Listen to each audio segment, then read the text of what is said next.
ایک بھائی نے کوشچن کیا تھا کہ کہتے ہیں میں نے طواف کیا،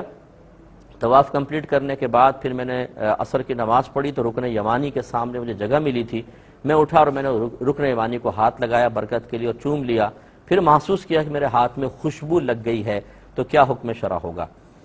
دیکھیں، حالت احرام میں اگر انسان کے جسم پہ اس طرح خوشبو لگے کہ وہ پورے عضو کو گھیر لے،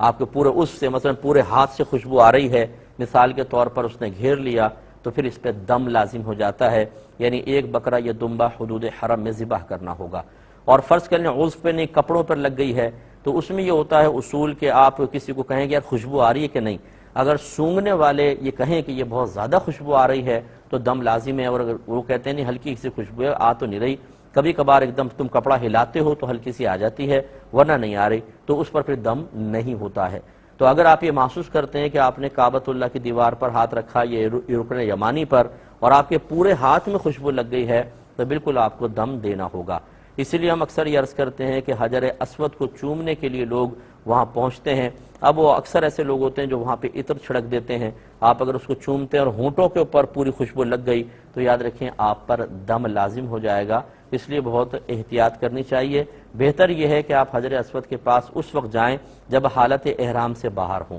پھر آپ جا کے اس کو چومیں گے بھی تو کوئی مسئلہ نہیں ہوگا۔ ایک بھائی نے کوشچن کیا تھا کہ اگر ہم ایک گائے لے کر آتے ہیں قربانی کے لیے تو کیا اس میں ایک یا دو حصے عقیقے کے شامل کر سکتے ہیں کہ نہیں؟ تو جواب ہے کہ بالکل کر سکتے ہیں، کیونکہ عقیقے اور قربانی دونوں میں مقصود ایک ہی ہوتا ہے کہ جانور کا خون بہا کر اللہ تبارک و تعالیٰ کا قرب حاصل کرنا۔ تو جب مقصد ایک ہے تو یہ دونوں چیزیں ایک جگہ جمع بھی ہو سکتی ہیں، تو لہٰذا اگر کوئی یہ کرنا چاہے کہ 2-3 حصے قربانی کے اور باقی اپنے گھر والوں کا یا بچوں کا عقیقہ کرنا چاہے، ایک حصہ ایک عقیقے کے طور پہ بچے کے لیے آپ استعمال کر سکتے ہیں، تو بالکل وہ آپ کو اجازت ہوگی۔ ایک بھائی نے ابھی کوشچن کیا تھا کہ نظر کا کوئی علاج بتائیں، بعض لوگ یہ لال مرچیں سر پہ گھما کے جلاتے ہیں، اس کا یہ کیا حکم ہے؟ دیکھیں، نظر بد کے علاج کے لیے 3 دفعہ سورہ کوثر پڑھ کر دم کریں، بہت ہی بہترین ہے۔ اس کے علاوہ دوسرا قل اعوذ برب الفلق اور قل اعوذ برب الناس، یہ دونوں سورہ پڑھ کے دم کر دیں، انشاءاللہ نظر اترے گی۔ یا پھر یہ ٹوٹکے ہیں کچھ جو ہمارے گھروں میں استعمال ہوتے ہیں لال مرچوں والا جیسے ہے، 7 لال مرچیں لے لیں اور جس کے بارے میں گمان ہے کہ اس پہ نظر ہے اس کے اوپر یوں اس طرح مٹھی میں پکڑ کے 7 دفعہ گھما لیں، پھر 1 بار یا 3 بار سورہ اخلاص پڑھ کے اس پہ دم کریں اور انہیں چولہے میں جلا دیں۔ اگر تو ان سے دھانس آئے، دھانس کا مطلب یہ ہے کہ آپ کی ناک میں چڑھ جائے اور کھانسی آنے لگے، آنکھوں سے آنسو بہنے لگ جاتے ہیں، کھڑا ہونا مشکل ہوتا ہے، تو سمجھ لیں کہ نظر نہیں تھی،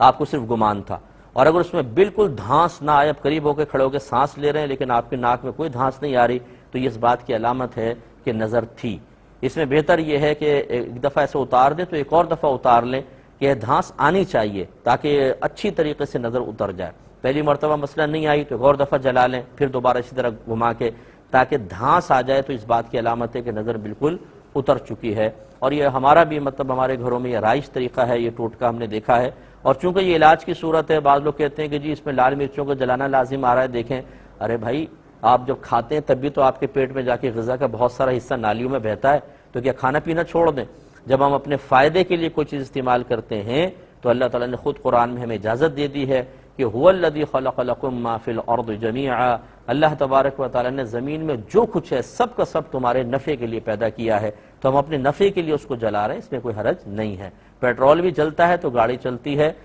گیس جلتی ہے تو ہمارا کھانا پکتا ہے، ایک چیز کو حاصل کرنے کے لیے دوسرے کو فنا کرنا پڑتا ہے بسا اوقات، تو اس میں شرعاً کوئی قباحت نہیں ہے۔ بعض لوگ اپنی چھوٹی سی عقل کو، ننھی سی عقل کو استعمال کر کے اور اس طرح کی چیزوں پہ اسراف کا حکم لگا دیتے ہیں، یہ مطلب بیجا شریعت کے اوپر افتراء ہے، تو اس طرح کے ٹوٹکے استعمال کیے جا سکتے ہیں۔